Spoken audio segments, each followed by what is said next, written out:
Oh, we're waiting for the Kyle and the mayor, both, or what? Okay.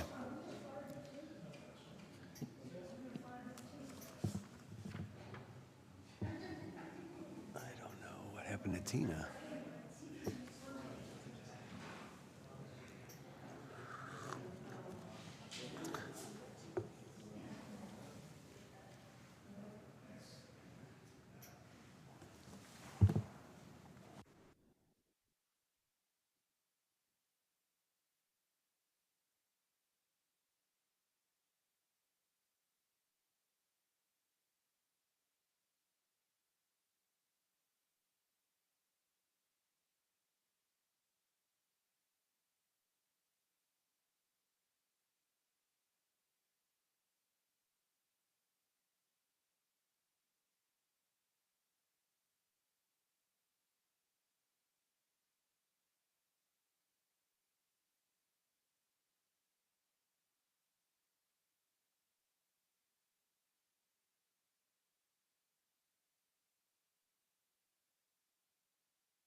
I think we're ready.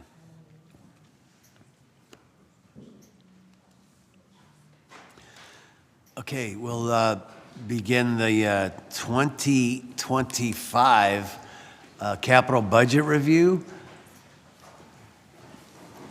At this point, I will turn it over. I assume everyone has all the information they have in front of them. And at this time, I'll turn it over to the mayor and his cabinet for comment. Thank you, Begin Mr. with. Chair and Madam President. I've never sat at this table before. I've never really understood why this table is here, but it's wonderful to be here with you today to talk about the capital budget. This year's capital budget seeks to make real, meaningful investments in our community, in our transportation infrastructure, in our water and sewer utility systems, in our parks and community spaces, in our public facilities, in our housing, in our economy, while also placing an emphasis on being fiscally responsible with our budget. Initially, departments proposed investments that would have required in excess of $46 million in general obligation debt. For the second year in a row, we have kept that general obligation debt number below $12 million, which was on the advice of our finance department. I want to thank everyone who took part in this process, including every member of council. I want to particularly thank our long-range planning division, especially Helen Tomick, Jim Ashley, and Amy Woodall, as well as Planning Director Kyle Julian. I want to thank Patricia Porter in our communications office, who is responsible for the updated look that you have for this budget document. And I want to thank people in every single department in the city government. This budget document is better because of their work and their contribution. As you all know, the process starts every summer with the budget request forms being shared and solicited to different departments and to council. We also appreciated the opportunity to engage at your ward meetings over the past few months and to share information about the capital budget and also solicit perspectives. Kyle will get into more of the feedback that we received from your ward meetings. The proposed 2025 capital investment budget comprises $368 million in total investments, an increase of less than 1% from last year. Of those investments, 39% are for city sewer infrastructure and 20% for our water system. For these investments, 75% of funding will come from state and federal sources, 23% is funded through local sources, including income tax, IT4, general obligation debt, special assessments, and user fees. This reflects the hard work that city staff do to leverage our local dollars, allowing the city to invest more in its assets. A budget should be reflective of city's needs and priorities, and that's exactly what we've tried to do. The capital budget, as we all know, is focused more on infrastructure, whereas the operating budget is focused on staffing and operational needs. So with that in mind, we've really put a lot of focus on the things that matter most to our city. Streets. Sorry about that. Housing. I wanted to see if we'd get the echo effect, but go ahead.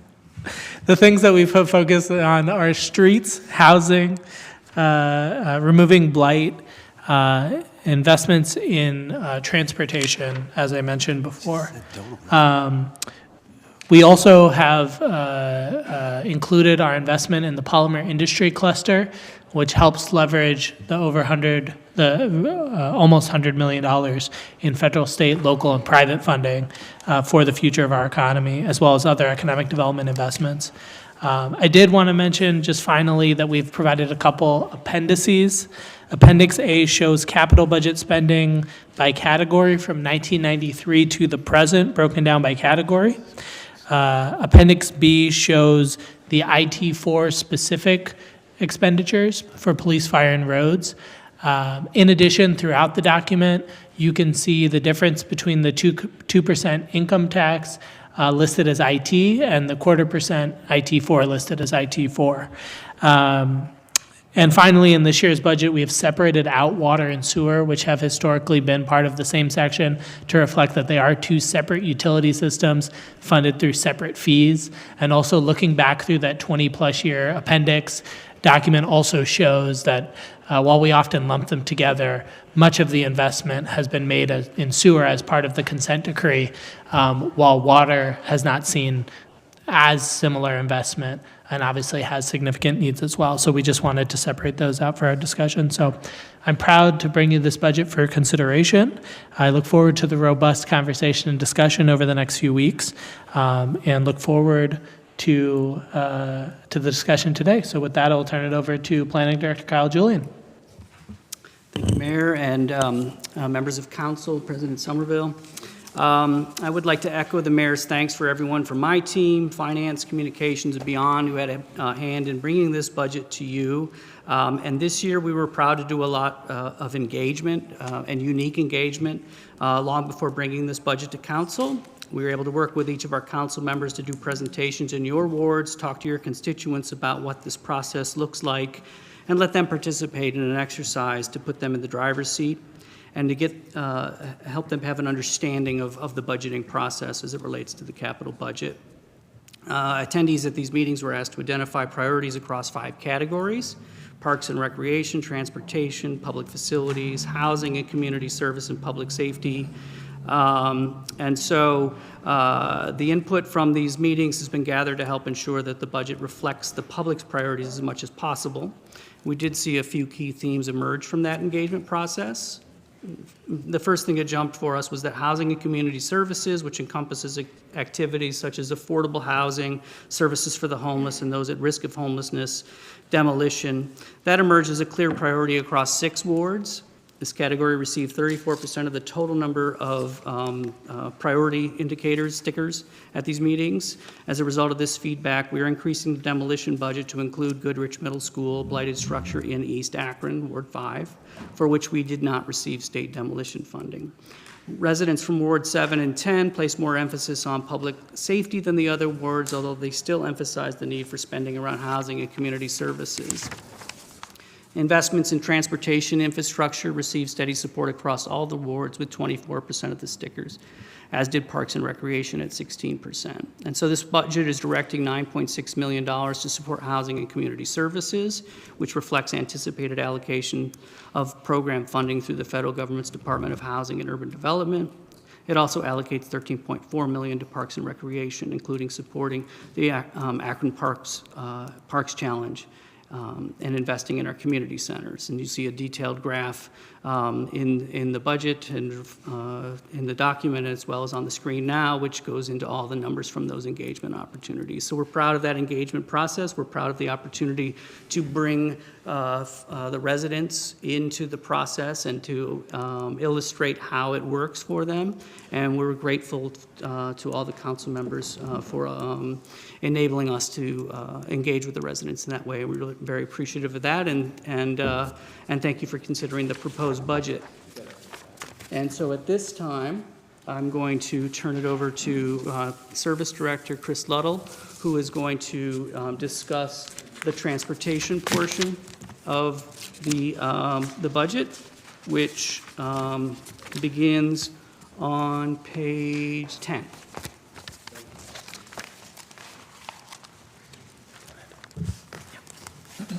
Thank you, Kyle. Thank you, members of council and committee members. I bring the transportation section to you. As you can see at the top, it's $50 million. We can go through these. I will go through them, and sir, if you want, we can at the end take questions or however you want to do it. So, Let's go ahead and we'll do, okay. I'll try to keep an eye open for questions. Okay. So East Exchange Street, we all know that that's from Broadway to Fountain. It's an ongoing project. These are going to be closeout costs. They will finish this project in probably early summer once we wrap everything up. The next one is Home Avenue from Talmadge Avenue to Independence. This has been a failing concrete street for years. It's in the budget this year. We're going to remove the concrete pavement and it will be replaced with asphalt.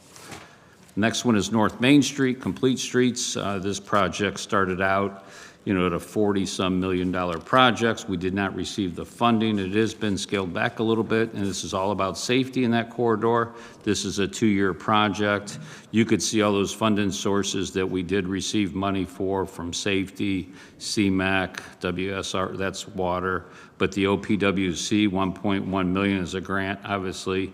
So this will start, this is an ODOT funded project, so it will not start till July, and it's a 2-season project. Next is Talmadge Avenue improvements. This was a project that's been completed. We added some retaining walls to this project up and around the church and some of those properties, these are just closeout costs. That project has been completed. The All-American Bridge replacement, I think we've all seen that bridge. It's slowly deteriorating, rusting away. This is going to be an ODOT-funded project. The new standard for ODOT is a 6-foot fence. We felt priority that it still should be an 8-foot fence.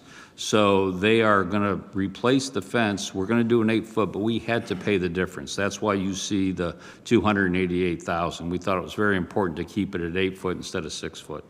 Bowery Street Bridge over Canal, that's been awarded. That's going to start this March in a couple months. That is about a 21-month project. That bridge will be out for about 12 months, and the road will be closed there from Bowery to Quaker. Annual bridge inspection, there's new national standards, so we had to hire an outside firm, and this is just for all our bridges that we own and maintain, responsible for, so this is just a bridge inspection contract. Kent Street Bridge over by Case, this is just a deck replacement.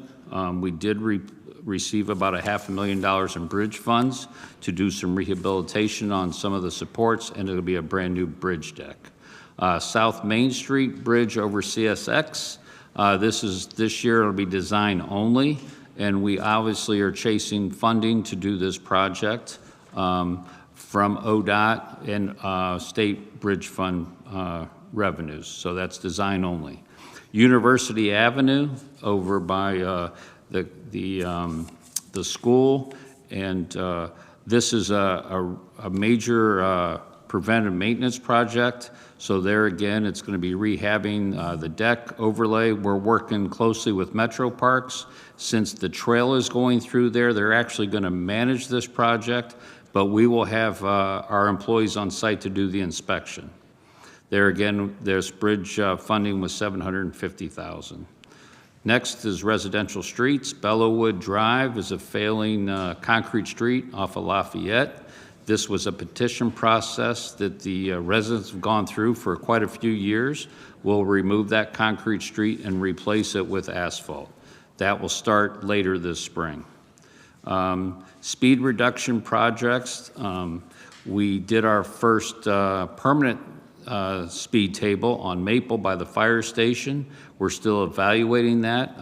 We may make some modifications and look for other permanent speed tables this year, but this funding will allow us to put all 30 of the speed tables back down and purchase more speed and radar signs to put through the neighborhood. And obviously we move those around and keep track of that data to help reducing speeding, because I know all of you at your council meeting, that's one of your #1 complaints is speeding in the neighborhoods. Wendling Drive, this is just a design. This is a street that it's an allotment that it seems like all the other streets held up fairly well, but this one just fell apart. It's 40 years old, so this is for design only, but this will be a petition process that the residents will have to sign petitions and share the cost if we move forward in this project in '26. Resurfacing, our annual resurfacing is going to be a total of 48 miles. 14 of those are carryover, and I know we've brought this to you for about 3 years in a row, carryover, carryover, carryover. I promise you this will be the last year we will get the new miles and the old miles done, okay? One of the things that we've had some difficulties with in the past couple of years is our lead services, and we'll talk about that in water. So all the lead services, we kept pushing them off because it didn't make any sense to resurface those streets and go back in a year and start tearing out the lead services or doing the water mains. So the ARPA money is really, but we've got it down now, and this year we will get them all 48 miles done. Concrete street rehab, this is, we got $1.2 million for rehab this year. A lot of the streets are going to be done this year in Ellett, but there's a few carryovers like Patterson and Thornton that weren't done last year. They're under contract. As soon as the weather breaks, you're going to see those contractors out there doing the patch and match. This is not a full improvement. This is a patch and match, do the worst slabs, tear them out, and reconcrete them. So, quick question for you. Sure. Does it 2.15 that reflects the carryover as well, right? yes. Okay. East Market Street resurfacing, this was the 3.5 miles from downtown all the way out to Ellet or 76. These are closeout costs. Some of these costs were the striping that we were going to do in-house. It's thermoplastic, and we thought it would be better to have the contractor do it. So we did have to switch back, and this project will be finished as soon as the weather breaks. The next three are ODOT resurfacing. The first one is V. Odom Boulevard. It basically starts from 59 or Rhodes Avenue and it travels west, not quite to Hawkins, but almost to, it's almost to Superior. But this is basically one of those projects. So we do have some special assessments. We did have our own portion, which we're using IT4 out of the resurfacing budget to cover. But you can see that ODOT is kicking in $2 million, and they'll manage this project. Yes, sir, you have a question? Yes, yeah, a question, Tina Boyes? I just had a quick question. Regarding the Kenmore leg, I know there's work being done on that starting in 2028. What's the thought behind the resurfacing there? Just to get it to that point. Really? They're funding it. It's 100% funded by by ODOT. And anytime they work in the city limits, we have an agreement that you will have to pass to allow them to work in the city. The first one, V. Odom, we're going to pay our share of that this year, but that work won't be done till 26. But the two ODOT projects in your neighborhood, and the almost 6 miles from the Kenmore Leg 277 all the way to east, and then the Kenmore Leg is just to get it so it'll make it to them because it's falling apart. So they're funding it, they're managing the whole thing. You're welcome. Citywide sidewalks. This again, we've increased it. This is the second year we went to this level. We have been getting a lot more requests, and I'm sure that you guys have had a big part of that. Explain it to your residents, put in a petition, call 311. So we've had a lot of requests. What this is going to do is we'll clean up everything from 23, and we're hoping everything that was put into us and which the residents sent back, petitions, will be cleared up to about halfway through 24. So we're getting them every day, but this will get us back to within, hopefully when we're done, we'll still be about a year, but 3 or 4 years ago, you remember, some of you, we were 3 or 4 years behind. So yeah. This boost has really helped us a lot. Portage Trail sidewalks, it's been awarded. Lockhart was low bid. They're going to start in the spring. I know council really pushed for this, and we're looking forward to it because, you drive up and down that street and it's like a cow path. They're just walking on the side of the street. So this is going to increase safety to, especially the residents in Timber Top and the allotment to the east there. Yes, Mr. Bolden? What side of the road is that, north or south? It's going to be on the south side. South. Yes, sir. Mr. Luttle? Oh, sorry. Question, Mr. Garrett? Thank you. As it relates to the whole transportation, part of it is the one of the largest particular budgets that it's increased over since last 2024. My question or concern is the MBE and EDGE participation. Did we meet our goal last year, and will we meet our goal this year? And then the last piece is helping local businesses as they go through this. I know there's going to be a lot of transportation this year. What are the plans to help those local businesses while we're working on those roads to support them? I'll get you those numbers. I could tell you the sidewalk program has been a small business for the last 2 years. We bid it in 2 chunks to a small contract to attract a smaller company.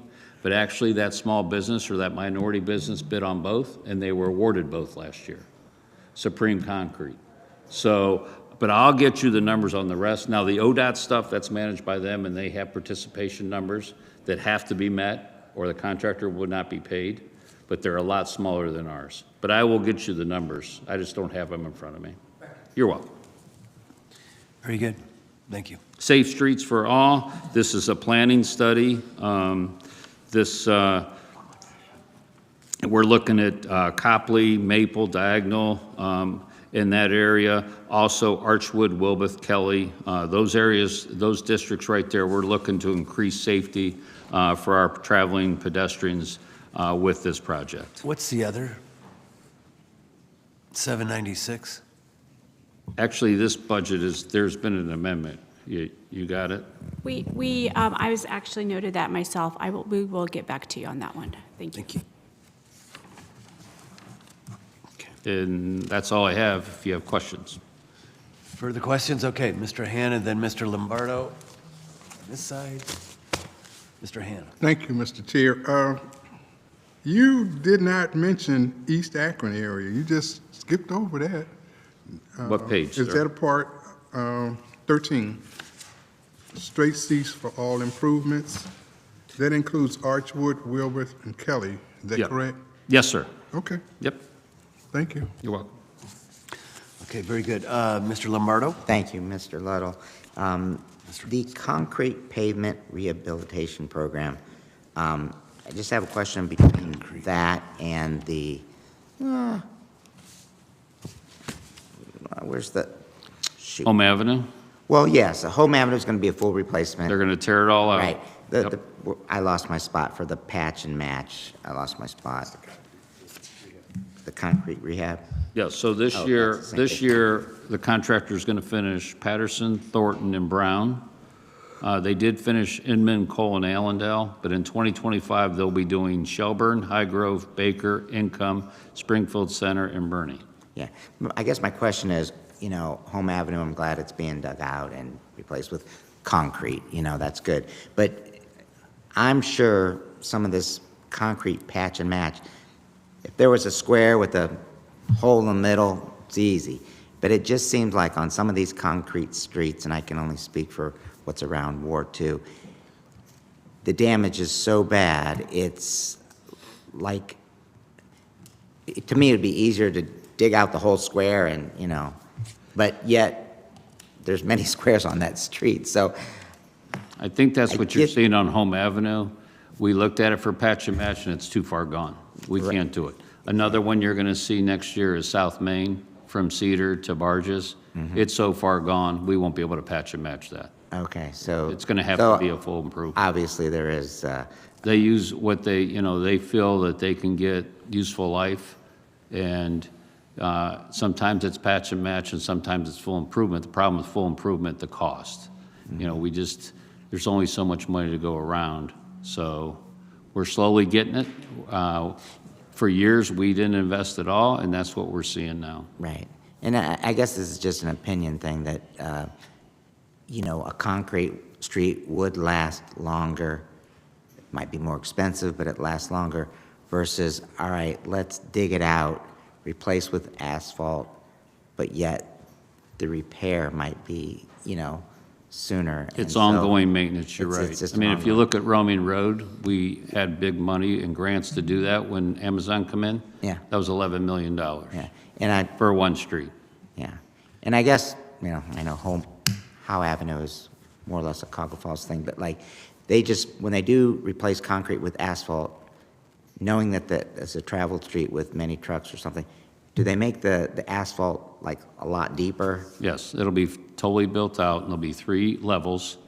So there'll be, they'll put down the first layer, which larger stone, then the intermediate course, and then the surface course. It'll be the same as if they rebuilt Talmadge Avenue. Any asphalt you see that has that heavier traveled, they're all built the same. Thank you. You're welcome. Yes, Mr. Garrett? Hey, thank you. Mr. Chris, how does the salt affect concrete roads versus asphalt roads, and how does the liquid affect those? How do we? Well, it's all about maintenance, sir. The surface course is there to deter that, but if they get cracks and you get the thaw, the freeze, that's where you have the problem. So that's why we really extended our crack sealing program this year on asphalt streets. So concrete streets, you need to have the same type of program, and that's what we're looking at with that new street at Roaming Road. But when you have a gap that's 3 or 4 inches, there's not going to be much you can do except cut it out and redo it. You're welcome. Further questions or comments on the transportation side? Okay, hearing none. Mr. Lash, we'll go into the Parks and Recreation. Good afternoon, Mr. Chair and members of council. Here to discuss with you the Parks and Recreation Division. This year, there's going to be a capital investment of $13.4 million, and this actually is covering 130 parks encompassing 1,500 acres, which is managed by the Parks and Recs Division. As you know, how important this particular division is with the citywide special events and active adult activities, sports programs for children, adults, community center programs, classes, et cetera. This division manages events for the whole family year-round. Since 2016, the city has invested or budgeted over $100 million for Parks and Rec. Recently, there's been a lot of help, financial help from the ARPA funds. So $13.4 million this year for community centers, pools, splash pads, ball fields, sports courts, and playgrounds. There is also $100,000 set aside for gaming and esports rooms at 4 of our community centers, which we're very excited about. I will actually go through our projects for this year and just give a brief explanation. I don't necessarily have the detailed timelines, but if you want to ask those questions at the conclusion, we can address that. $300,000 is going towards our Akron's Parks Challenge, which is design and construction of recommended park improvements identified by the Akron Parks Collaborative through the Akron Parks Challenge Grant Program. The Akron Park Sign Replacement Program, $10,000 of GO is going towards replacement of the signage in our city parks to conform to new Akron Park sign standards. There's $125,000 from GO going towards court resurfacing, which is going to address the basketball and tennis courts resurfacing needs throughout the city. Also, $40,000 out of GO is going towards Davenport Park for new play equipment installation. $160,000 is coming out of community development funds to assist in construction of a building, which will consist of a restroom and control valve room to support the Elizabeth Park splash pad. $100,000, which I mentioned before, $100,000 is coming from ARPA to fund the gaming and esports rooms at the community centers for our youth, where we're looking to have these rooms designed by youth for our youth throughout the city. So we're very excited about that in the coming year. $216,000 will come out of GO for Firestone Park Community Center, which will replace all HVAC equipment in the building, and equipment is beyond insufficient and beyond repair at this time. We're also going to actually invest $75,000 from GO for the Firestone Park Pickleball Court, which is the construction of a new concrete pickleball court for that park. $600,000 is coming from the EPA for the Gorge Dam removal, which is coming from the Great Lakes Restoration Initiative grant to pay for the design and removal of the Gorge Dam and associated river restoration. The grant is being managed by the city of Akron. Also, from the EPA, we're getting $100,000 for the Gorge Dam removal, the sediment placement area, which is the preparation of a 30-acre site to receive sediment from the Gorge Dam pool. The construction will include grading and stormwater ditches. The EPA is also going to fund $200,000 for the bank stabilization, which is going to include grading and removal of failing sheet pile wall to stabilize the site for use by the Gorge Dam removal contractors. Also from GO, $95,000 will be for Grace Park lighting to replace the underground feed steel pole lighting with aerial wood poles. Higher Park Nature Trail will receive $25,000 from GO to complete and renovate Higher Park's Nature Trail from Wedgewood Drive to Lions Park. There will be $102,000 from GO for the Joy Park Community Center HVAC system, which will replace the units in the multi-purpose room to provide better control of the energy savings. The units are inefficient and beyond repair. Also at Kent Street Park, they're going to invest $160,000, which is being funded by the EPA. This is to design and construct the park in the disadvantaged community. The park will provide community access to green and blue spaces. This is a continuation from the Kent Street Dam removal project. As far as Lane Field, $100,000 will be funded from GO to improve the 8-lane running track. Lawton Street Community Center will receive $20,000 from GO for interior restroom upgrades. $2.5 million will be used from the Little Cuyahoga River restoration and Lowhead Dam removal for the restoration of the floodplain areas, removal of these Lowhead dams to address channelization of the river and improve the fish habitat. Middlebury Run Trail improvements will receive $50,000 from GO for painting in the Innovation Way Tunnel on the River City Heritage Trail in Riverside Park, repairing and replacing outdoor interpretive historical signs, and power washing the trail. And throughout miscellaneous community centers, $300,000 from GO will go towards building improvements, which will include HVAC systems, flooring, lighting, restroom, and community centers.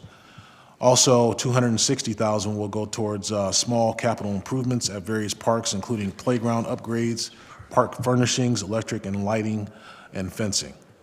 At Perkins Park, $75,000 will be funded from GO for park rehabilitation. The items may include improvements to the basketball courts, parking lots, playgrounds, walkways, and for lighting. Also, for park lighting in public spaces, $75,000 will come from GO to install additional lighting, security cameras at our parks and our community centers. Specifically at Prentice Park, $150,000 from GO will go towards park rehabilitation.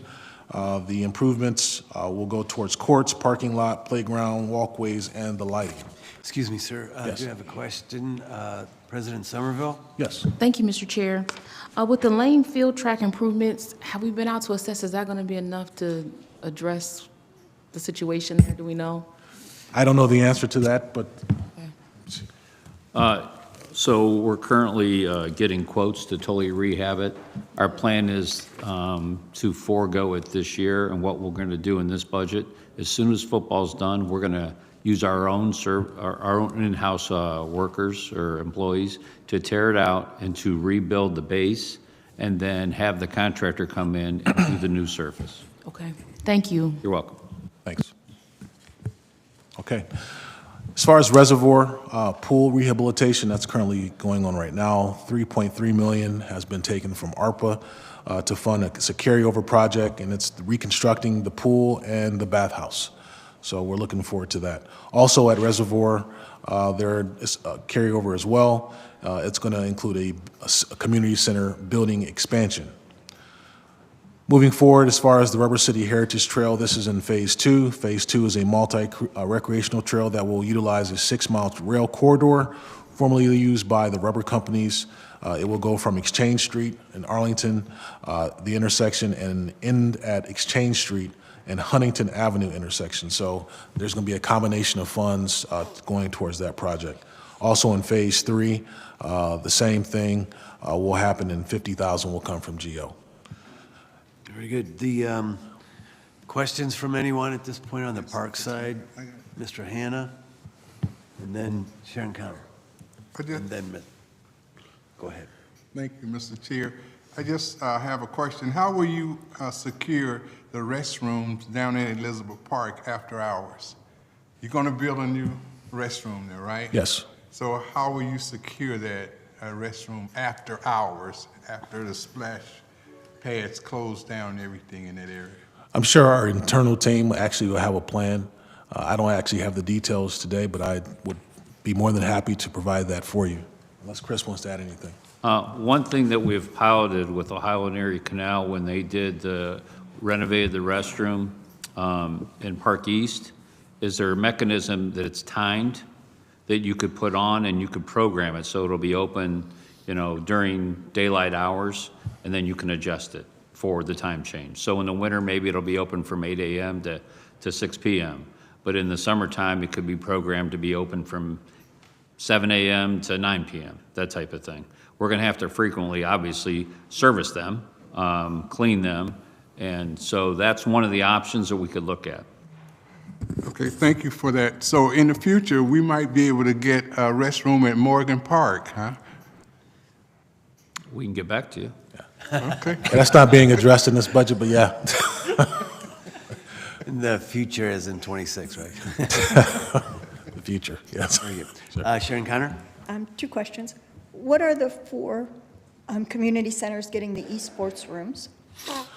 We've been kicking that around for a while. I know Bald Street is one. Ed Davis has been mentioned as another.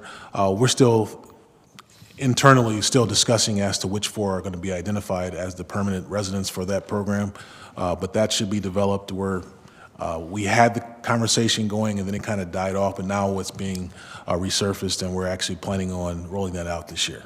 And second question, can you tell me about this Kent Street Park? Where along Kent Street is it? Where's it at?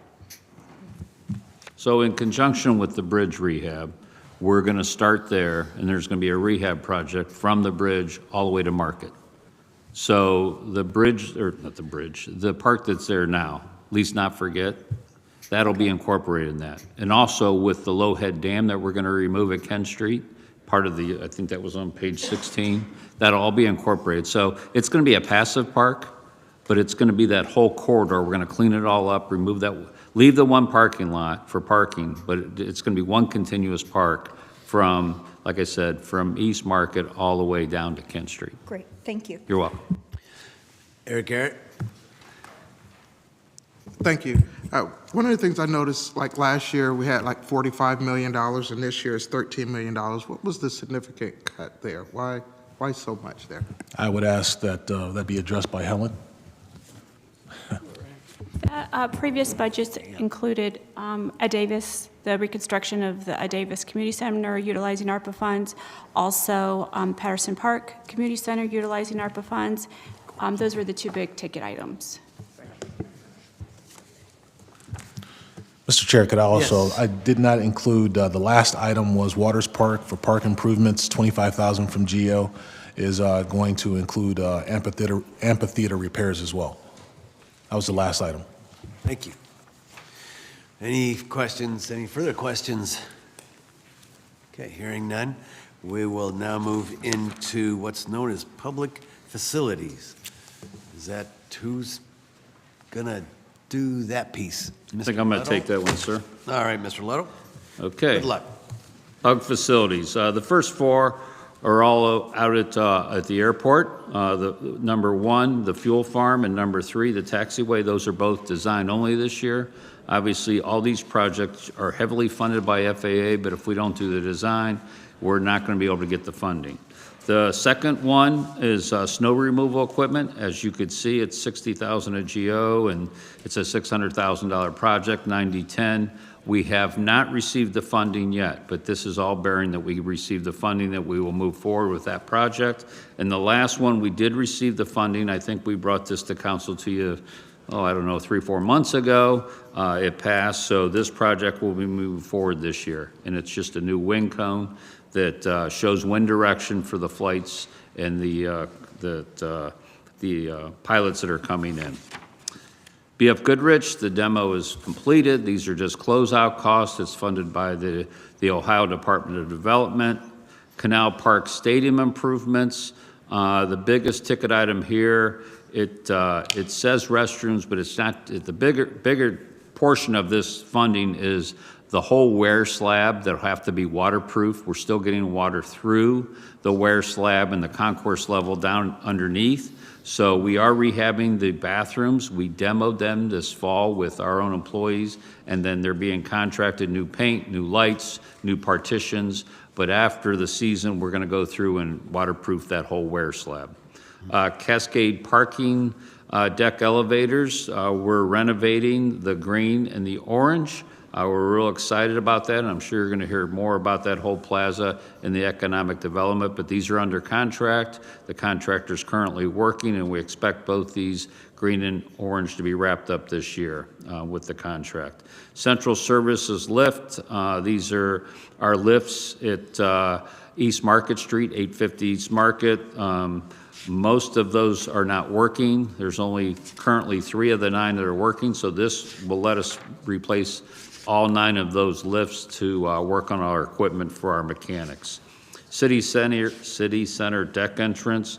This is improvements we need to make to the deck to accommodate ADA, and that will be done this year. We'll bid it later this year. High Market parking deck repairs. These are just to replace 3 failed expansion joints in that deck. Greystone Steamline addition. As you know, we own the building. We are responsible for the HVAC. They do have failing boilers, and they only had one going into the season. So we made we made the choice is to connect to the Akron Energy. So they no longer will have boilers. They'll be connected to our district energy, which obviously is a lot higher efficiency, reduces a lot more of the greenhouse gases, especially on those old boilers. Miscellaneous facility improvements. We did this is like a 5-year plan. We're in phase 2 with our building maintenance, where they identify things through our buildings that aren't huge ticket items, but LED upgrades, mechanical and ceiling and flooring upgrades. Morley parking deck sprinkler, this is design only this year, and we hope to replace the sprinklers in 2026. Motor equipment pit repairs, this is out at Triplet. These pits where the employees get down when they change oil. The walls are failing and pitted, so this will help rehab those walls. When there isn't a vehicle above the pit, there's this grading that goes down, which obviously the grading has to sit into a track that is failing and rusted, so this will help. This will take care of all those repairs. Muni, training and locker rooms out of building 1 and 3. One of the things our mayor, when he first started touring everything last year, he saw the condition of our locker rooms and our shower rooms, so he said we need to upgrade these. We are doing this with our own employees, and I invite you all out when project's done, because our employees have done a fabulous job on rehabbing that whole building. Miscellaneous improvements, public works. This is security fencing. We're replacing the water line. We have purchased a new brine system to make brine in the winter, so to lessen our need for road salt where we can use more brine. So we take the road salt, but in order to make this project where we want to produce about 4,200 gallons an hour, but to do that we need a larger water line. We don't have the water supply right now, so this will help us put a new water line in to make that brine. And we make that brine for pennies on the dollar, and it's a lot cheaper than throwing road salt. We tried some over the weekend, and some of the streets opened right up, even with these cold temperatures. Parking deck maintenance program, this is just rehab to our structures. Known defects, they go down and they sound some of the concrete. If there's anything failing, they knock down looser chip concrete. This will allow us to do some patching, some waterproofing throughout all our decks. Salt storage, I think some of our outreach, you did see there that some of our residents thought that this, we put a salt dome on there, and they did think it was important. So this will help us replace, and you see on your screen that picture up there. We cannot load that dome currently to full capacity because we're afraid that it could have a structural problem with the walls. So this will allow us to build a brand new facility. It's got a 25-year warranty for this cost, and it will hold 24,000 tons. What's the age? The age of that dome, that I'll go back to you. You might have been the deputy service director, though. Might have been, I don't know. Just curious. Stubbs elevator modernization, we have 2 elevators, the one that the employees use in the back and the prisoner elevator. We're looking to get those back into usable working order. And with that, I'll take any questions. Any questions? Public facilities. Mr. Lombardo? It's, you mentioned the tour of, which one was that? The Municipal Service Center at Triplet? Yep. Yeah, whenever that's ready. Okay. I'd like to go. We'll let you know. And I think there's another tour that we needed to make as council, I think our water facility. Absolutely. So we'll just keep that in mind. We can talk about it next week in water. 2025. Okay, thanks. Okay. Good. Short of that, we'll move into, I believe it's miscellaneous. Who is here to, We are doing that. Hold on. okay. I paused. Hold on. Question? Well, we have a question from Mr. Hanna. Sure. Yes, on this Stubbs elevator modernization, employees and prisoners, the city haven't made a decision as to if they're gonna rebuild or they're gonna just stay there, because this is a lot of money into this elevator project. So what happens if the city decides that they wanna move? Well, we're still evaluating the cost of new or rehabbing that building, sir. But, you know, either way, especially if we would go down the route of new, it's probably 4 years out by the time we get funding to build it, so we need to do something in this building, just to maintain. We're trying to keep it warm, safe, and dry, really, you know. And then at the end of the day, if this is the choice, then these will be done. But who knows? Very good.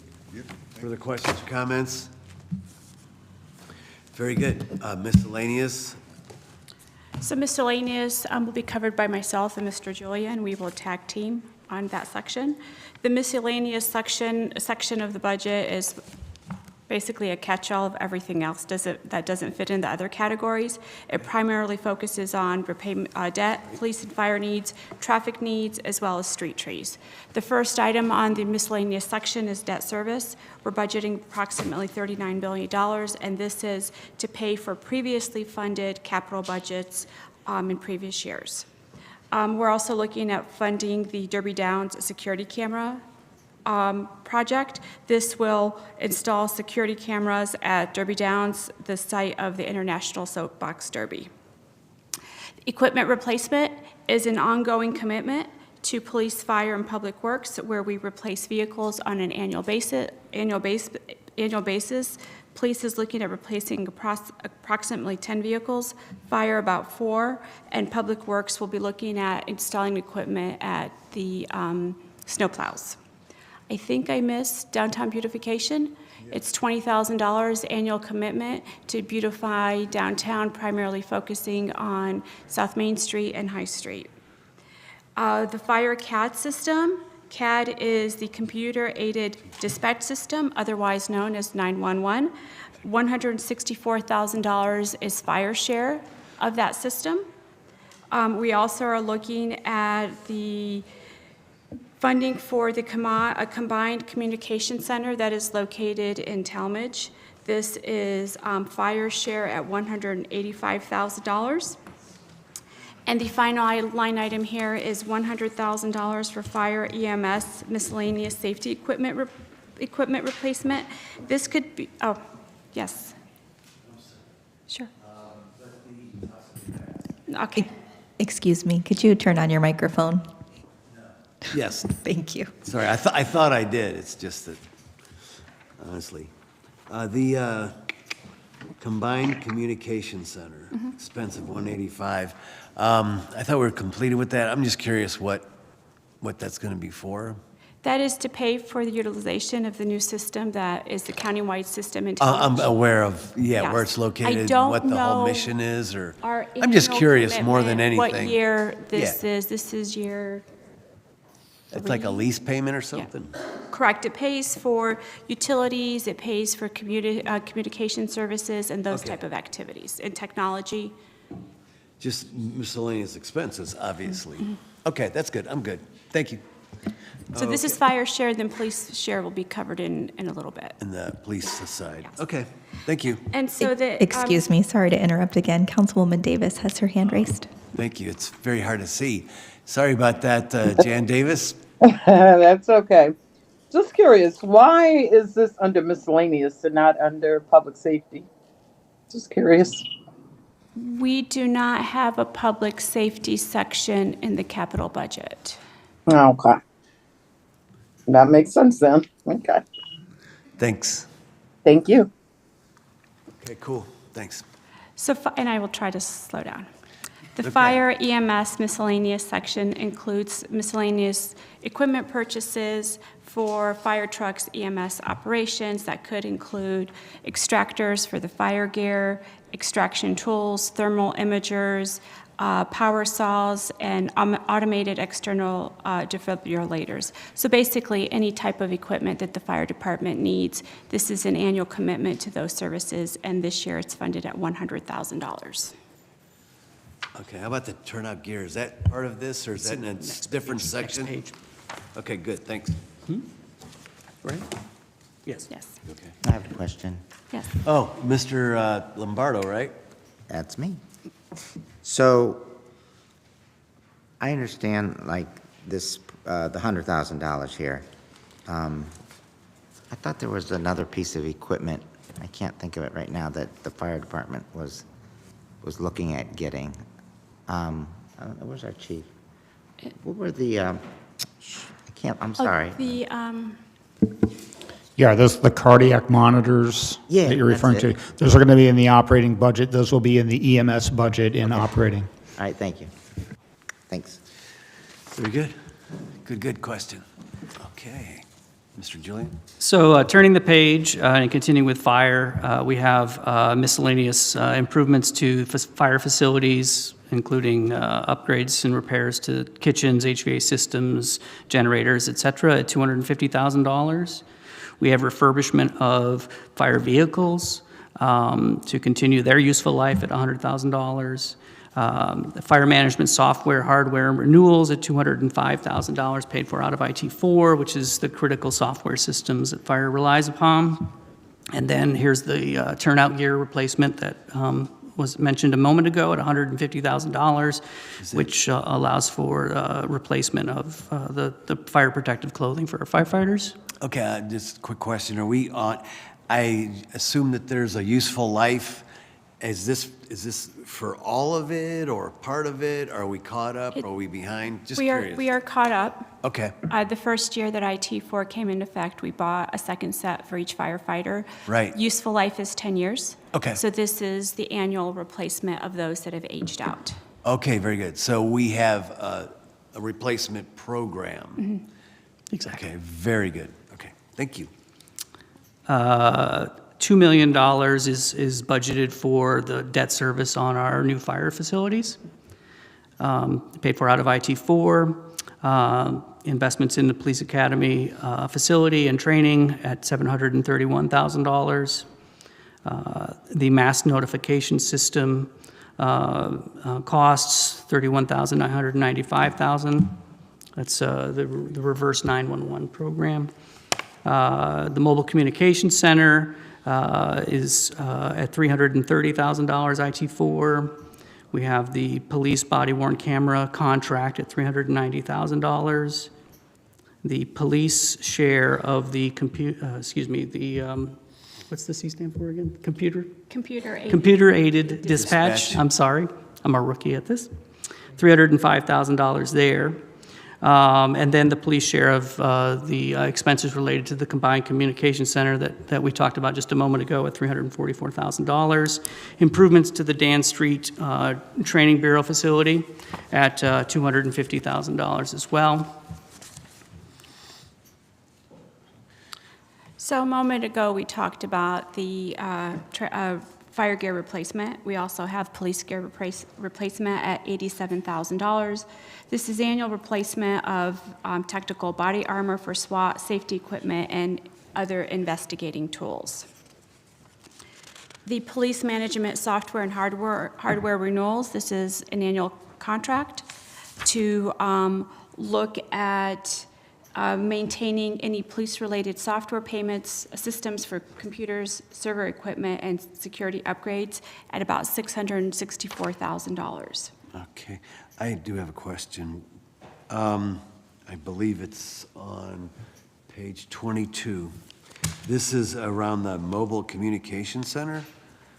I assume that's what's pending on the public safety agenda currently. And I believe that was the expenditure for that, the proposed.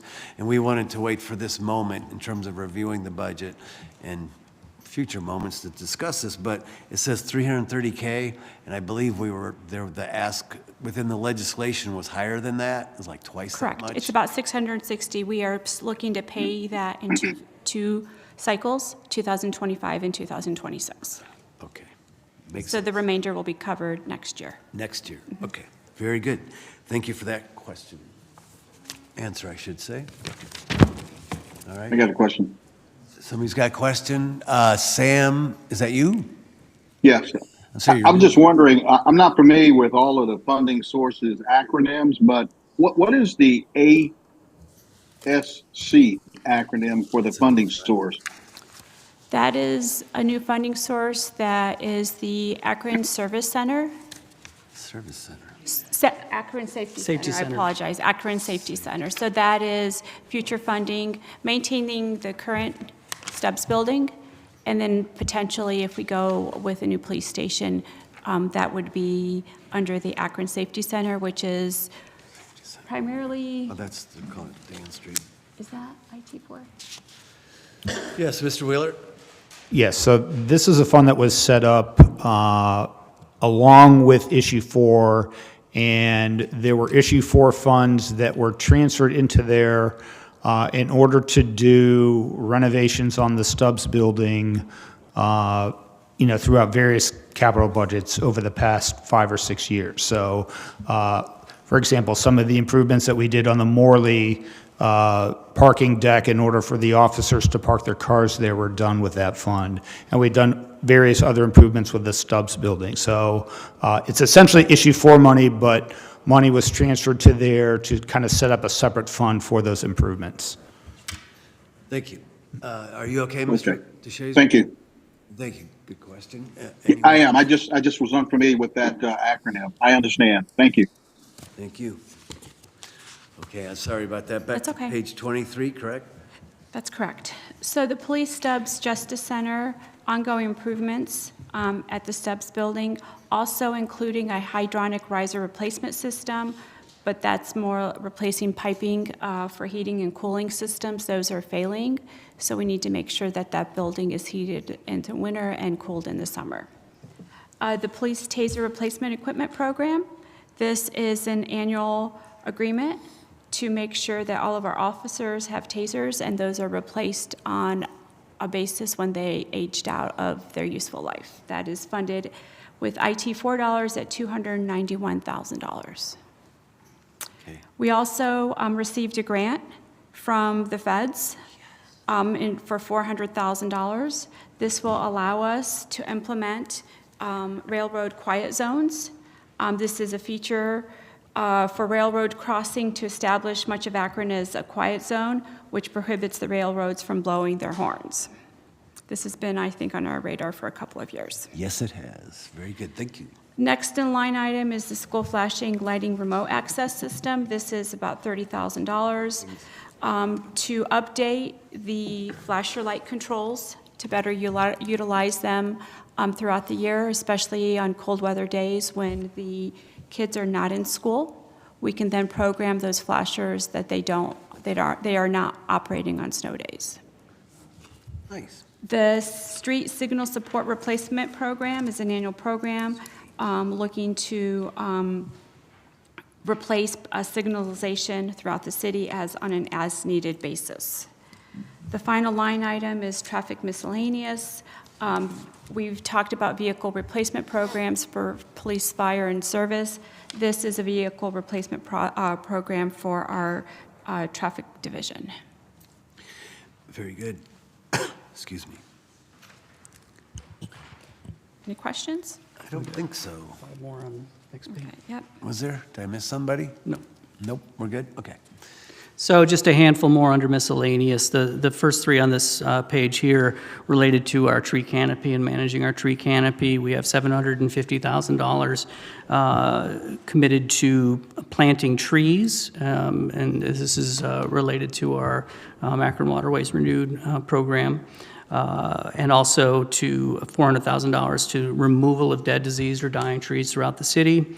And then $600,000 for tree trimming, trees located throughout the city within either the right-of-way or parks or other city-owned land, so that we can extend the life, the health and life of those trees and clear obstructions, et cetera.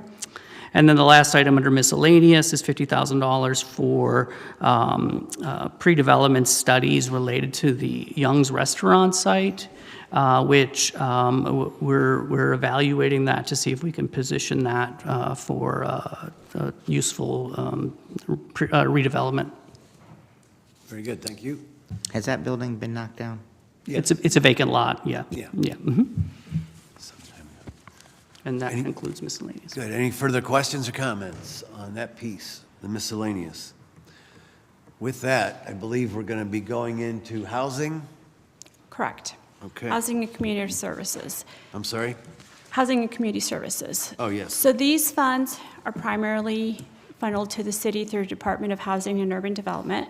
I'd like to first start out by stating that at this point, we don't know what our allocation is going to be for Community Development Block Grant Funds, Home Funds, and Emergency Solutions Grant Program.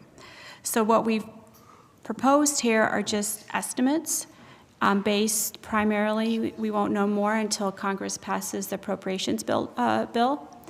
And once that is passed, HUD has 60 days to get an allocation to us, and then we will put together a consolidated plan, and we will bring that back to council. Yes. Anytime between April and July.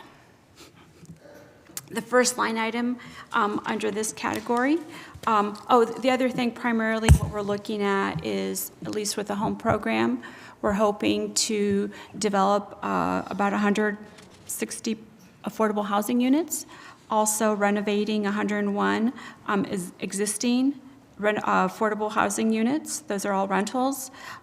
We are also looking with partnering with Rebuilding Together to carry out the minor home repair program for us.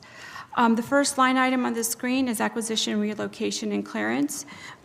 This is basically looking at opportunity purchases as they become available to us in targeted neighborhoods of focus.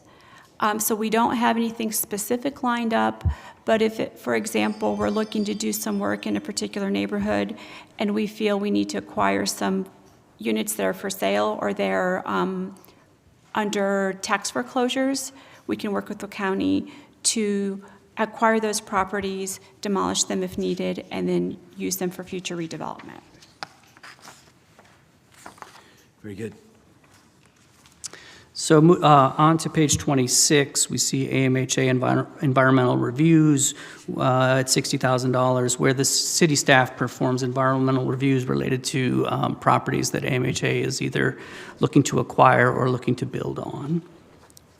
Affordable housing development, $730,000. This is funds that we make available so that our partners working in the affordable housing space can leverage additional sources. This is one of the ways in which we attract investment from state funds and other federal funds into the city to further the goal of enhancing affordable housing availability. We have demolition of vacant and abandoned residential and commercial structures here at $400,000. The next one is a new item for us. Oh, we have a question. Yes, Mr. Hanna. Thank you. Thank you, Mr. Chair. This $400,000, is that an increase from last year? No, it's not. It's the It's same. the It's a same? flat. Yeah. And again, we're kind of beholden to the federal government in terms of the final determination of how much funding we're actually going to get through the Community Development Block Grant Program. And so, this is kind of an estimate of what we feel like we'll be able to deploy this year. But again, Washington is Washington. Okay. Thank you. Yes, it is. Mr. Lombardo. I have a question because I was interested in that. Too. So when it comes to demolition of houses and trying to reduce blight, right? Is it a question of, let's say we had 800,000. Is it a question of getting the available contractors to do the work? You know what I mean? Because it just seems like, I think that looking at some of the emails that our council clerk sends, it seems like, houses being demolished usually around $6,000 to $8,000. And then if you do the math, that only gives us 50 houses or 60 houses a year. But, and I'm just wondering, is that contractor related? You see what I'm saying? I'm going to defer over my Okay. shoulder here because they're more directly involved. It's a little of both. Okay, one, there's only so much funding, okay? And then it's getting the asbestos done on them and getting them tore down. It's a timing thing. But as you're going to see later on page 29 of the increase of the residential demo, it's going to be greatly increased. So I'm not sure if we're going to do one contract or multiple contracts because we did get funding, and I'm going to let them talk about it, but the demo grant residential is, it's almost $6 million. So you're going to see a lot of residential homes come down this year. Okay, so that's Yep. good news. That's good Obviously, news. there's a lot of money, so. Yep, and We're we'll gonna be bid able- that. We may do multiple contracts to get those tore down. Okay, and, well, it's probably not a question for you, but firehouses always need to go first. Not That's what they say. necessarily, if they're in that bad a shape and the building official or the fire marshal deem it needs to come down because it's unsafe, it does. But if there's privately owned, there's insurance, and I know the one that you're dealing with on North Hill, it's been over a year dealing with the insurance company and the family out of Columbus. I'm sorry. Okay. Yep. Got it, thanks. And I can also add that would determine if there's an investigation on those homes as well. So that would factor in. Okay, very good. Are you okay, Mr. Lombardo? I'm okay, thank you. I see Linda Mobian. I think. Yes, thank you, Mr. Chair. I see a picture here. Is this Haven of Rest? Yes, That's it is. It's just a homeless shelter because we don't give funds to them, right? That is correct. Okay. What was her Thank you. question? Yeah, it was, well, she said that, asked if that was the Haven of Rest, which it is. However, we do not fund them. That's a good point. Thank you. Ms. Mobian. Further questions or comments? Okay, very good. We'll carry on. The next item is a new item for us. We're going to be rolling out a program here. Again, this is going to utilize home funds, and we're kind of waiting to see how that's going to play out in terms of the federal budget, but we're scoping a down payment assistance program for first-time home buyers in the city. And so we hope to be able to roll that out early this year, utilizing home funds. Very good. We have $220,000 budgeted for out of community development and home funds for miscellaneous infill affordable housing projects, partnering with our for-profit and nonprofit builders in different neighborhoods. Here is the next item is the homeless shelters at $568,000 through the Emergency Solutions Grant Program. And then the lead-based paint program to Sorry to interrupt. No, you're fine. If I could, yeah, the down payment assistance program. Is there plans in that we would test? I mean, I'm guessing some would be new homeowners who would qualify, perhaps without even seeing the program just yet. But I mean, whenever you own a home versus rent, you know, there's so many added responsibilities. Sure. So I mean, I don't know if a training or a quiz. Yeah. No, so the one of the eligibility requirements would be completion of a HUD certified home buyer education course. Okay. For example, Good. through the Center for Homeownership at EANDC. So that would be a requirement in order to qualify for the funds, and they do cover that, those kind of pieces of information. Very good. Thank you. Sure. Perfect. Lead.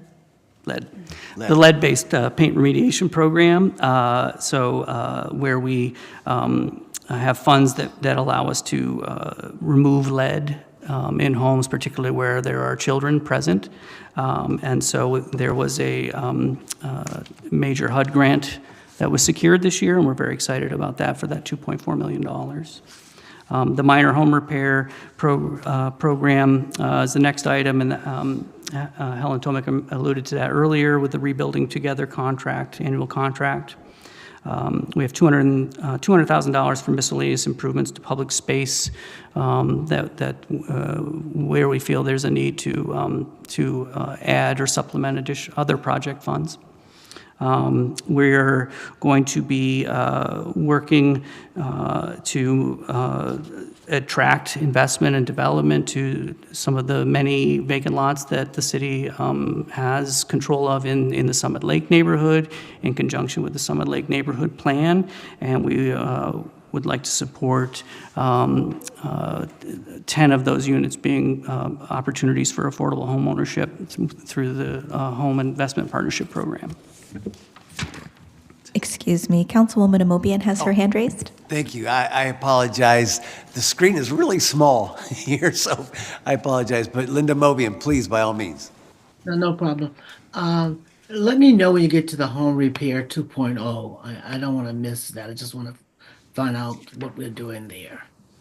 Community service. That's the ARPA, that's the last one. That's the last one. That's- Yep. Next yeah, page. Yeah, it's on the next page, it's the last one, if you could hold that, if you don't mind, and we'll get there, okay? Yeah, that's fine. Thank you. So about 15 years ago, the City of Akron created the Akron Grows program, which were gardening opportunities at 10 to 12 different sites throughout the city. Folks could rent a space 10 by 10 or 10 by 20. About 6 or 7 years ago, we then partnered with Let's Grow Akron to administer that program for us. So this $80,000 is an ongoing partnership with Let's Grow Akron to administer the Akron Grows program on behalf of the City of Akron. Mr. Hannah has a question. You Chair missed Hannah. a couple of things. We did? The public facilities and improvements in Summit Lake, infill housing. Did you? I did mention those, but I'm happy to recover those if I'll wake you. You're not asleep, he's. I'm boring. Okay. You want him to redo it? I'm happy to. So the $200,000 are the public facilities improvements. That's where we sometimes find the need to supplement project budgets and with improvements to the miscellaneous public space or parks and with community development funds. So we create that line item there. And then the Summit Lake infill housing, we are going to be releasing for development some of the vacant land that we control in Summit Lake in alignment with the Summit Lake Neighborhood Plan, and then these are funds that would be made available in order to promote affordable homeownership opportunities alongside homes that would be without income restriction to intentionally pursue mixed income neighborhoods. Very good, thank you. Good, everybody? Okay, good. Community gardens, we did discuss. Community services, I believe, is this where we're at? Yes, correct. Okay, good. So Community Services is an annual program funded through the CDBG program. It primarily focuses on infant mortality, public safety in the judicial system, and information referrals. The city will be issuing an RFP in the next couple of weeks.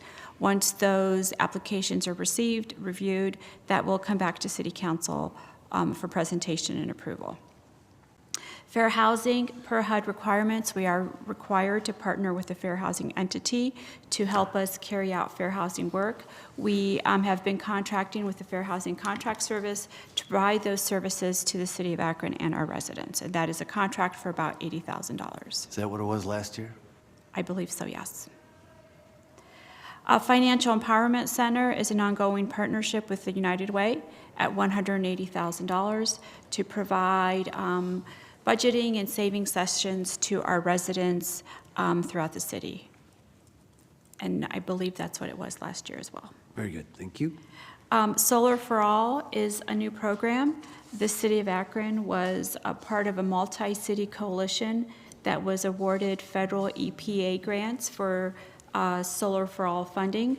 The City of Akron will be focusing on low-income, single-family rooftop solar installations in the coming years. I believe it's a multi-year project. Okay. And then finally is the Neighborhood Revitalization and Sustainability Program. This is looking at about $2.5 million of ARPA funds. Those have already been committed with Summit County, Nazareth, and Habitat for Humanity. Very good. And now, Linda Mobian, it's your turn for your ARPA question, 2.0. Yeah. Now, these are the funds for the 92 houses that are in the budget, or these are additional? These funds are ARPA funds that has been approved by council to contract with the county, Right, Habitat, and Nazareth. Right, I know the three entities. For how many homes are we talking about? Mr. Wheeler, Mr. Lash, is it? Yes, we're actually, this is 300 homes total for the County of Summit. We actually have, I believe, 60 with Habitat for Humanity, and Nazareth has about 15 to 16. So you're talking about like was it 350 or three? You said Yeah, the numbers are actually fluctuating right now. because we're doing some changes, whereas they're going through recertification. Some don't qualify, that qualified back in 2022. So the numbers are fluctuating, but yes. What was it? Could we Go update ahead, them? go ahead, Linda. Can we have an updated list of what we've completed? Because I know I keep hearing numbers and I can't get my arms around them. Because somehow the numbers that the Glenn Stevens program did kind of loop into these sometimes, and I don't know. So it'll be nice to know what Home 1.0 did and what we're looking to do at Home 2.0. And then the other question I have is this solar for all. How do people find out about this? Can they use these in residential facilities? Did you ask if those are for residential? I missed couldn't quite hear. Yeah, they're residential or business? Residential. So this is a program that is actually being spearheaded here by Casey Shevlin, our Sustainability and Resiliency Director. The details of how the program will be rolled out have not been determined yet, but it is specifically for low-income homeowners. Oh, okay, so this is new, okay. Yes, exactly. Thank you. But yeah, if you can give me those numbers for the Home 1.0 and 1.0, that'd be great. We can get that breakdown prepared for you. Thank you. Thank you, yes, thank you. And thank you for asking Linda Mobian about the first program and then also 2.0 so that we can look at both. So, very good. Are we okay? Any other questions? Mr. Hannah? Thank you. How many houses did you say Nazareth had? It's 15 to 20. 15 to 20. We should, and I'm sure that'll be reflected in the report that we'll be receiving soon. That is correct. Very good, thank you. Further questions or comments by anyone on this piece of the budget? Okay, very good. We will now move into, I believe this is called Economic and Job Development.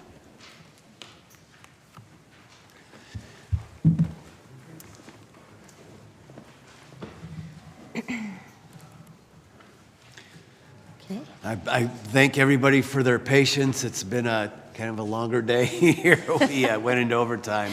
So again, thank you everyone for your patience. And so you may now begin. Thank you so much, Mr. Chair and Madam President. And to the members of council, thank you for your time. We're covering economic development, which is 3 pages of the presentation, starting on page 28. So I think it's worthy to note that the $13,860,000 budget for economic development is proportionate to the city's investment in parks and recreation this year. Shows a nice balance between economic development and investment in green space and community activity as well. You might note that in 2023, the budget was $13.6 million, 2024 was $5.6 million, and 2025 makes that significant leap back up to $13.8 million. One of the reasons for that, or the primary reason for that, is that large state grant for demolition that you'll see detailed below. And so that is $7.5 million of the difference between 2024 and 2025. So the first item on the list is brownfield development or redevelopment. That $100,000 is used as needed to support assessment or cleanup efforts in brownfield sites throughout the city. On some occasions, it might be used to also help with a match of a grant that might be received for brownfield assessment or remediation. The next area is for business enhancement grants. This is the same dollar amount that was in last year's budget. That $500,000 is budgeted in 2025 to support grants to support and bolster business development in the city.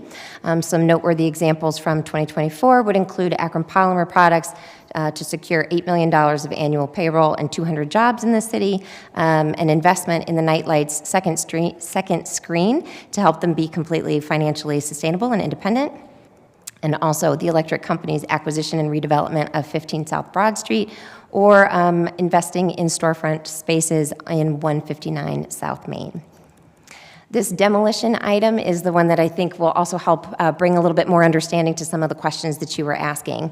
So the demolition is both residential and commercial. This is on page 29.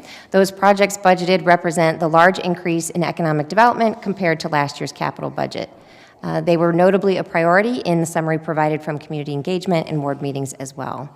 This adds $7.5 million total in state support across residential and commercial development projects, and $330,000 of that will come, or I'm sorry, $330,000 additional will be provided from AMHA for the demolition of the Kenmore Annex in Summit Lake, which was brought to your attention today in Council Committee.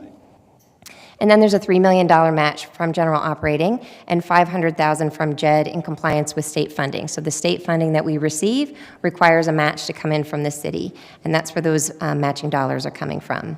We're fortunate to have received generous support from the state for both residential and commercial demolition projects, and they do require that match of local support. We're working across departments with the land bank and the state to maximize the impact of those state grants across key demolition projects to include Goodrich, Rankin, Kenmore Annex, and other sites, while working through the time constraints and project constraints that lie within the grant itself.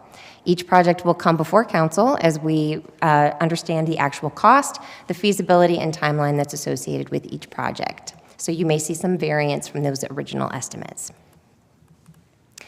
The next item is the Downtown Development Corp. So this was brought to council for legislative approval, and the legislation approved 3 years of support at $50,000 annually towards a $300,000 annual budget that's being provided outside of city dollars for an executive director to drive downtown's most challenging development projects and drive the local and regional economic vitality. Their priorities will include additional residential reuse projects, hotel capacity adjacent to the convention center, and an exciting and vibrant, dense retail district around the city center. The next item is the Innerbelt. The Innerbelt master planning effort, as you know, is well underway, and there are $480,000 budgeted from the Reconnecting Our Communities grant dollars that were received to create a citizen-engaged vision for the Innerbelt led by Sasaki and the planning department, with economic development and diversity, equity, and inclusion departments as well. I hope that you are able to join us at the community session at Ed Davis Community Center on the 8th. Do you have a question? Yes. Oh. Yes, Mr. Hanna? Thank you, Mr. Chair. How many other studies have you had on this Innerbelt master plan? How many other studies have you had, and how many other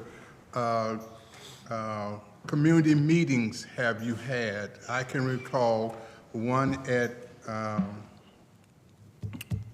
one on the Innerbelt, and prior to that, there was one at the school over on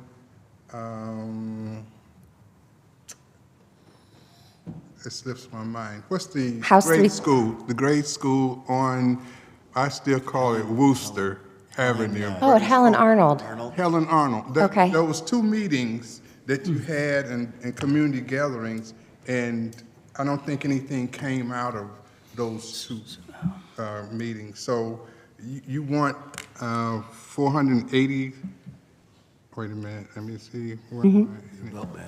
480,000? Yeah, you want $480,000 for that. What do you think you'll accomplish with that $480,000 that you haven't accomplished with prior? Sure.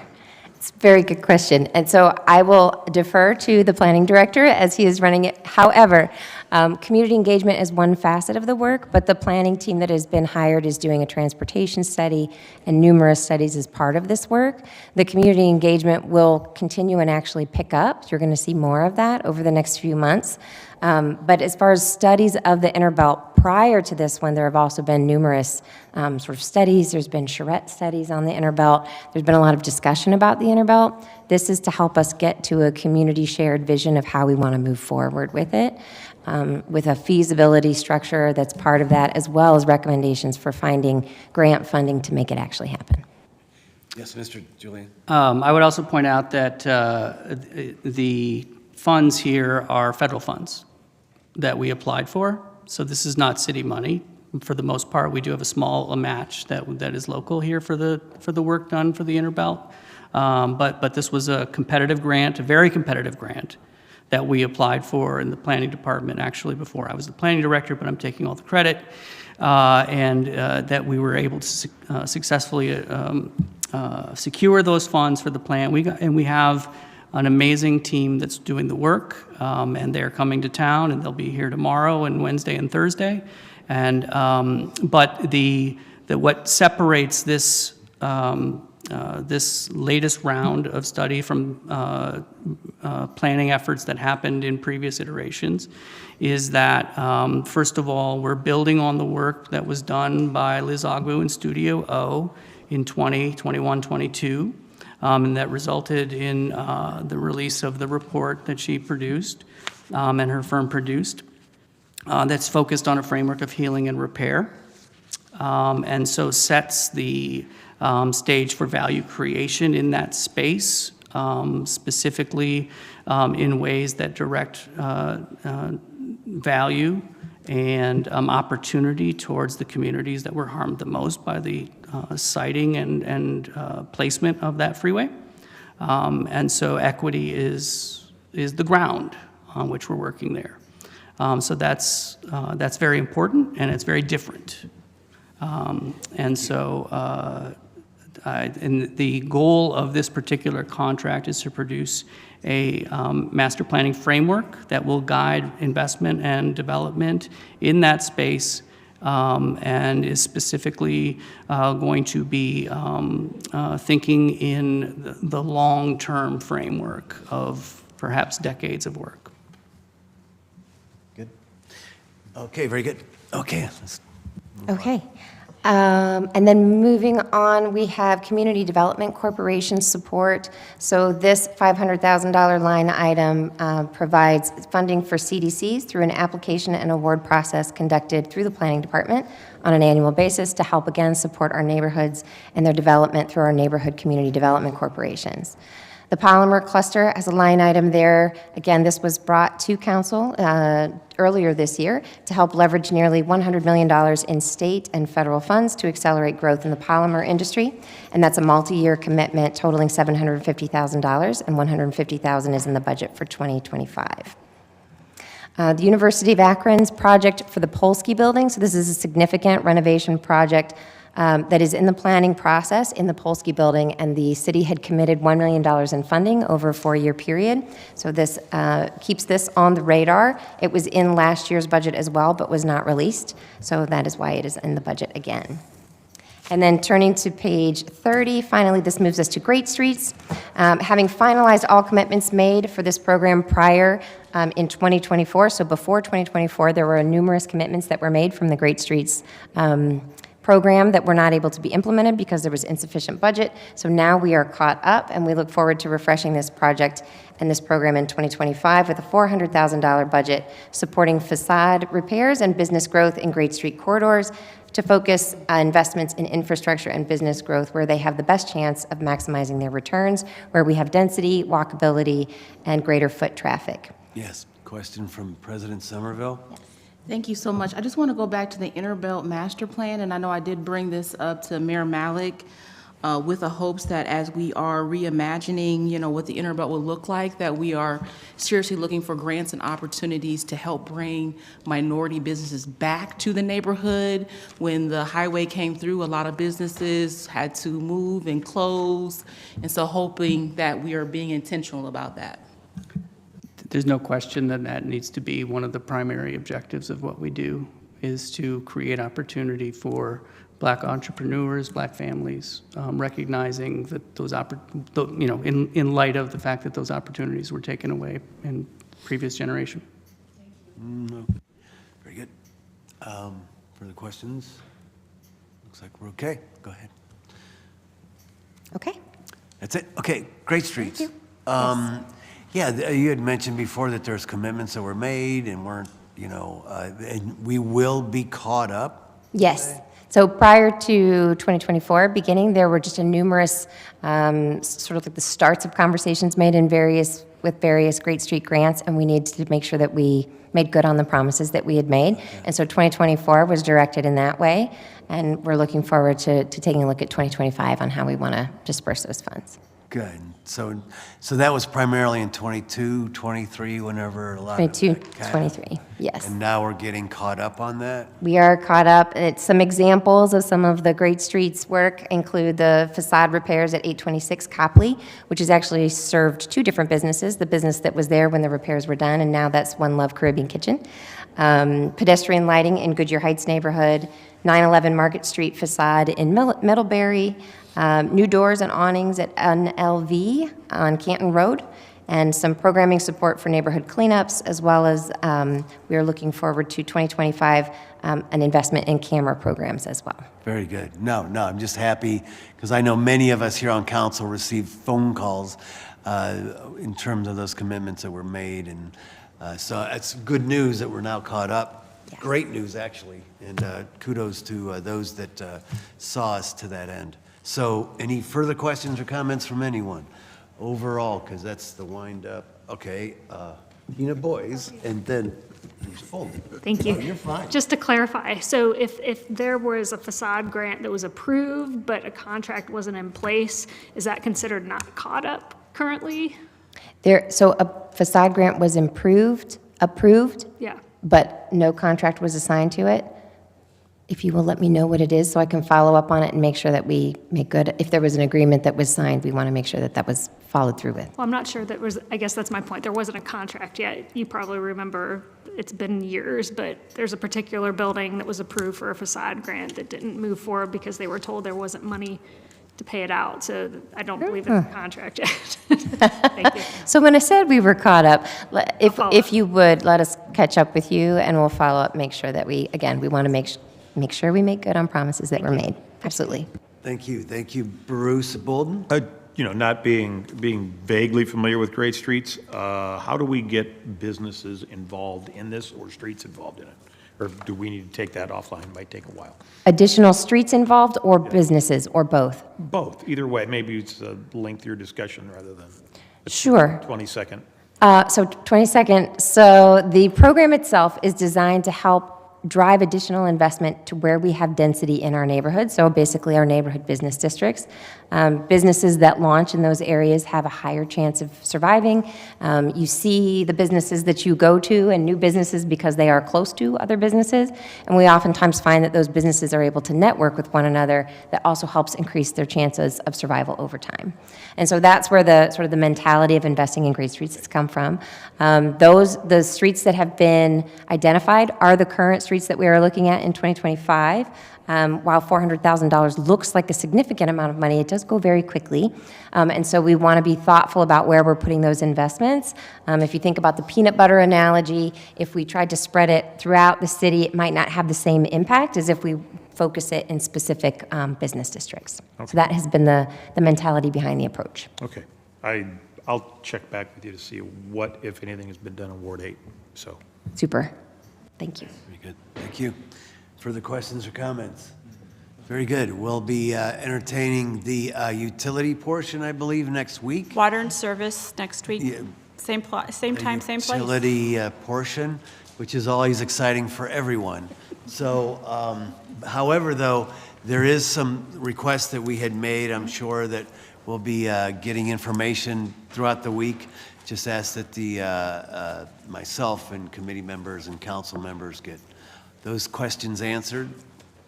All right? Yep. Very good. Anything else from anyone? Not hearing anything. Thank you all for your patience and all your hard work in terms of getting this together. Thanks. All right, that concludes the capital budget review. Council will meet in regular session at 6:30. Thank you.